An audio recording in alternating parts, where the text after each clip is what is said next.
Buenas noches, sean ustedes bienvenidos a Café con Azúcar, notidiario de periodistas multimedios, patrocinado por Xerox Córdoba y transmitiendo desde el Centro de Información Turística Córdoba MX. Hoy es 2 de abril, les doy la bienvenida y es miércoles de periodismo y opinión pública. Hoy vamos a platicar de un tema interesante, la segunda parte de este notidiario, pero antes déjenme platicarles las noticias del día porque pues continúan los incendios en esta ciudad de Córdoba.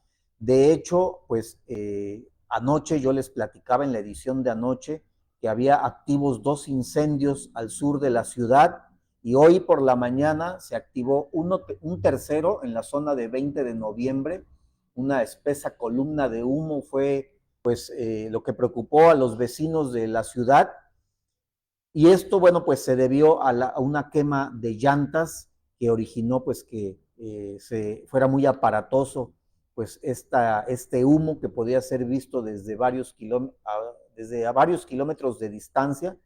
Afortunadamente era fuera o un lugar lejano a las zonas habitadas, y también llegaron pues personal de emergencias encabezados por Protección Civil y apagaron el fuego, evitando que pasara a mayores. Pero como les decía yo anoche, pues hay que tener mucho cuidado con este tipo de incidentes. Estamos en una época de calor, de calores intensos, y esto provoca que estos incendios pues tomen mayor fuerza y que lamentablemente pues vayan a causar algún daño a los bienes materiales, o ojalá y nunca suceda, pues que también pudiera afectar la salud o incluso la integridad o vida de las personas. Así que hay que tener mucho cuidado con los incendios, sobre todo en pastizales.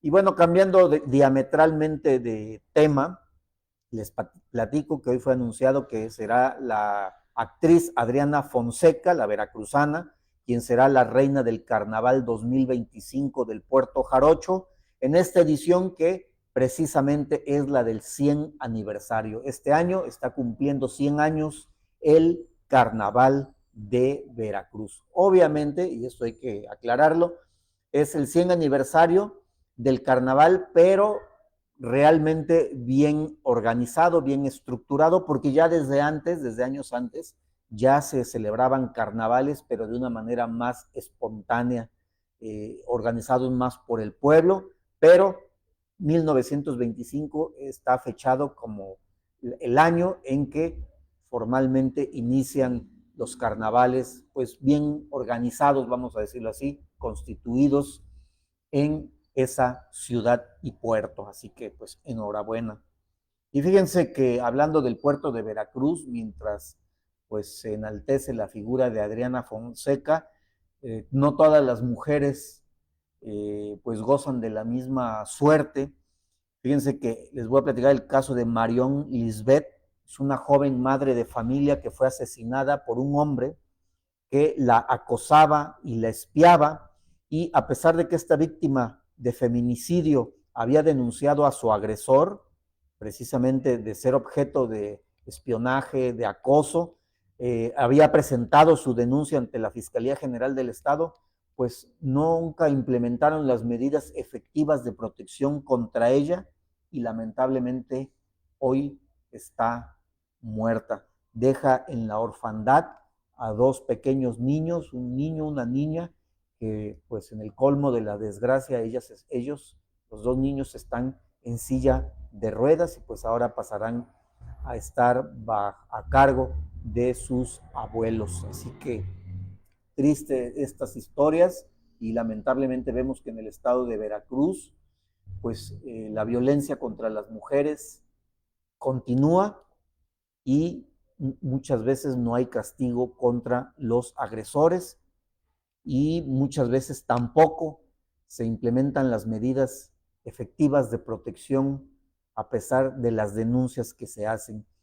Mal actuar de la Fiscalía General del Estado y también por parte de la sociedad veracruzana, de hombres y mujeres que no toman en serio muchas veces las denuncias de las víctimas de acoso, por ejemplo, en este caso, que empieza así como un acoso y termina en un feminicidio.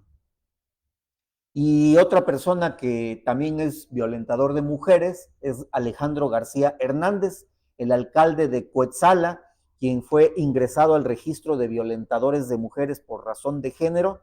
Estará ahí en ese registro durante 18 meses por violencia política contra la síndica municipal.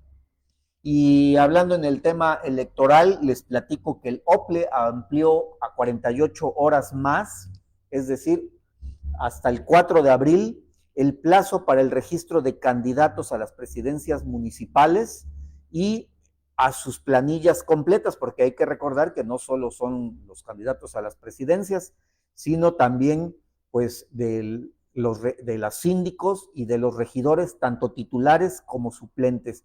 Y esta medida se toma porque hay partidos que no han podido concluir su proceso interno.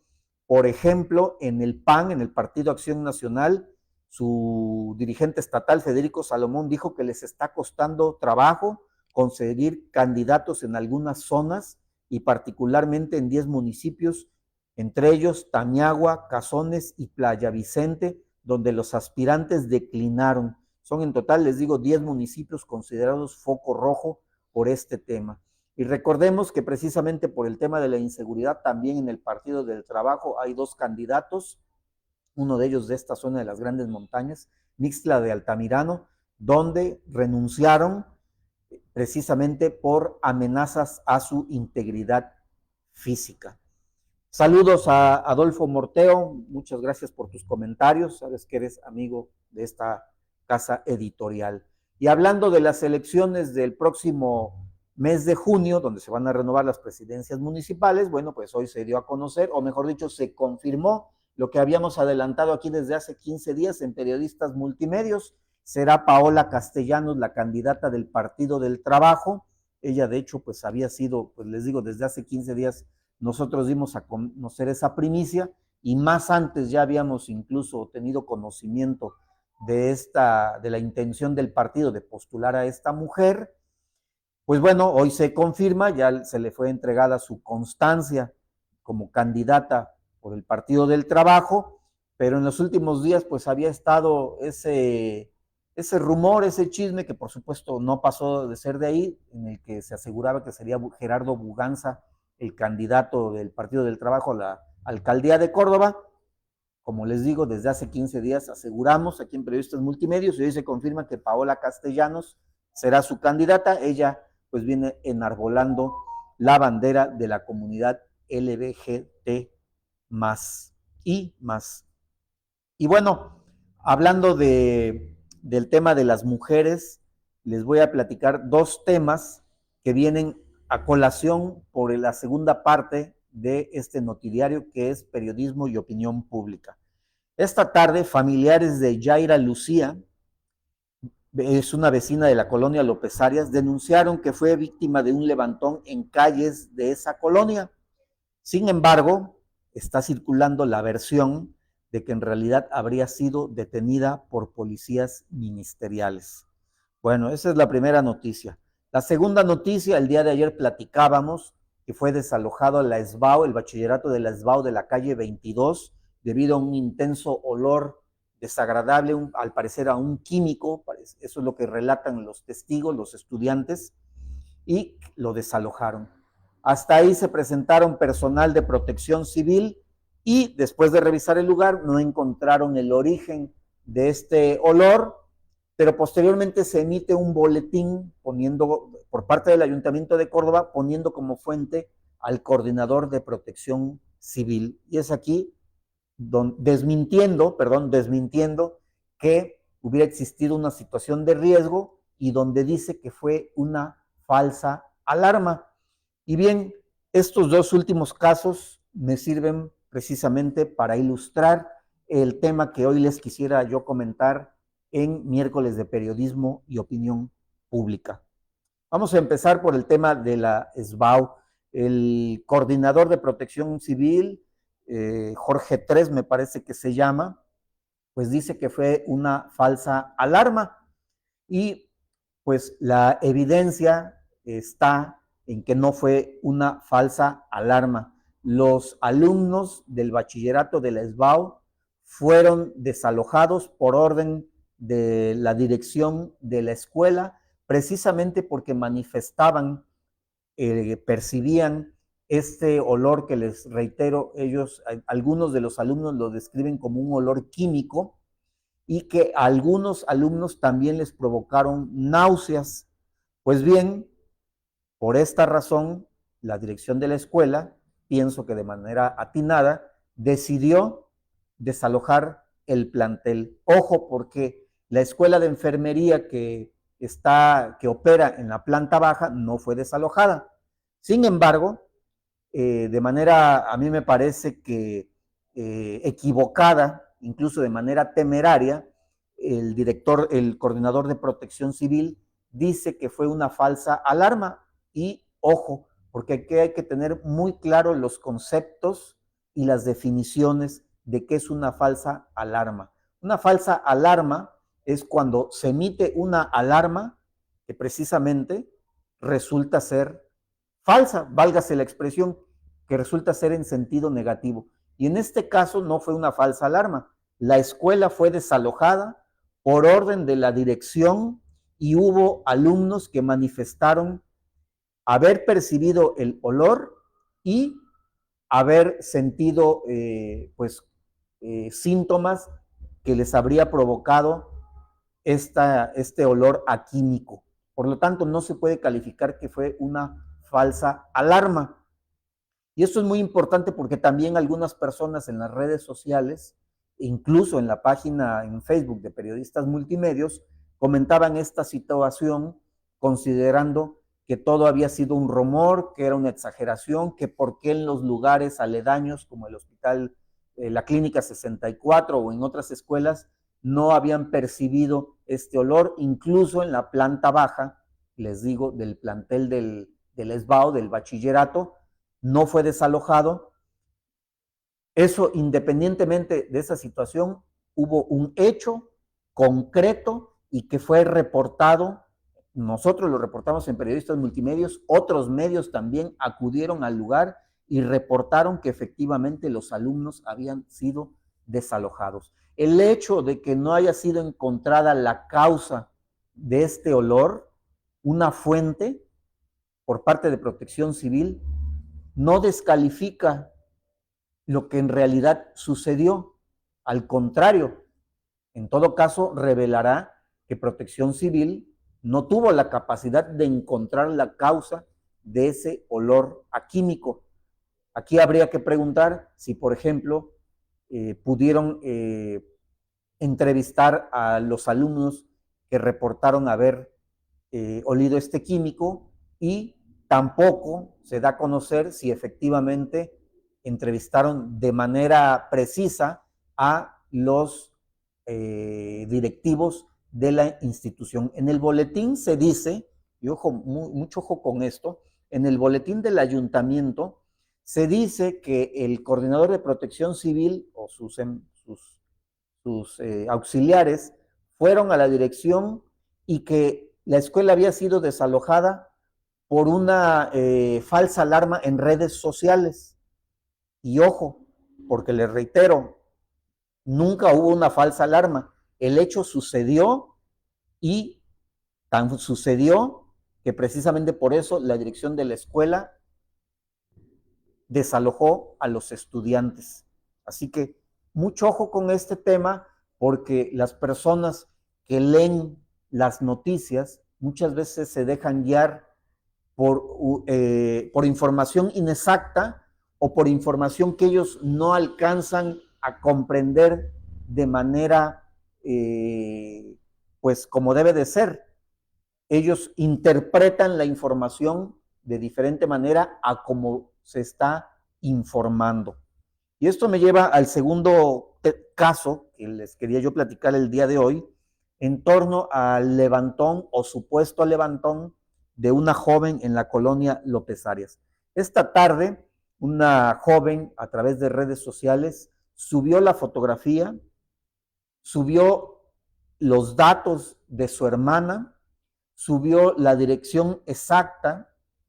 Ella proporcionó su nombre denunciando que personas desconocidas habían secuestrado o levantado a su hermana. Pues bien, tal cual fue denunciado, los medios de comunicación, incluidos periodistas multimedios, dieron fe del hecho y lo publicaron informando tal cual se hizo la denuncia. Ahorita está circulando en redes sociales que, bueno, en algunas redes sociales que esta muchacha habría sido, pues, no levantada, sino que habría sido detenida por agentes ministeriales.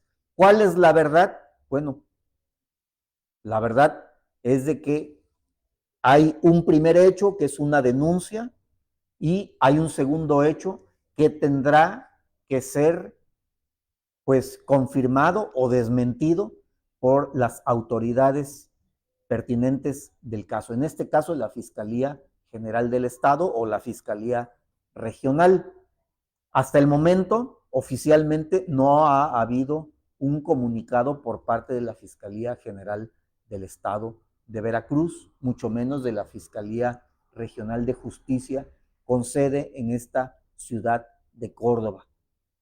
¿Cuál es la consecuencia de esto? Bueno, pues que muchas veces las personas, cuando ya leen la noticia horas después o muchos minutos después de que fue dada a conocer por los medios de comunicación, cuando ya tienen más elementos para formarse una opinión, bueno, pues entonces ya es cuando critican muchas veces a los medios de comunicación de no estar bien informados o de dar una información inexacta o incompleta. Les reitero, aquí es muy importante y por eso es lo que yo hacía mención en el primer segmento que hicimos sobre periodismo y opinión pública en este espacio de Café con Azúcar, de la importancia de saber muy bien cómo funcionan los medios de comunicación. Recordemos que finalmente un hecho noticioso pues está fundamentado en hechos que los medios de comunicación tratan de verificar como verosímiles, es decir, que sean apegados a la verdad. Sin embargo, la verdad suele muchas veces cambiar conforme se van descubriendo nuevos datos. Es el hecho de, por ejemplo, de los dos casos que hoy les expongo. El caso del SBAO, donde el primer hecho que sucede es el desalojo de la escuela. Eso me puedo asegurar que Periodistas Multimedios fue el primer medio en asegurar que se estaba desalojando la escuela y que la razón era por lo que ya he comentado, la presencia de un olor que estaba afectando a algunos alumnos, no a todos, a algunos alumnos. Eso fue el primer hecho. Que posteriormente haya llegado Protección Civil y no haya encontrado, pues según la fuente de este olor, es un acto o un hecho posterior que viene a complementar efectivamente la primera noticia. Pero eso no quiere decir que la primera noticia haya sido falsa o que haya habido una falsa alarma.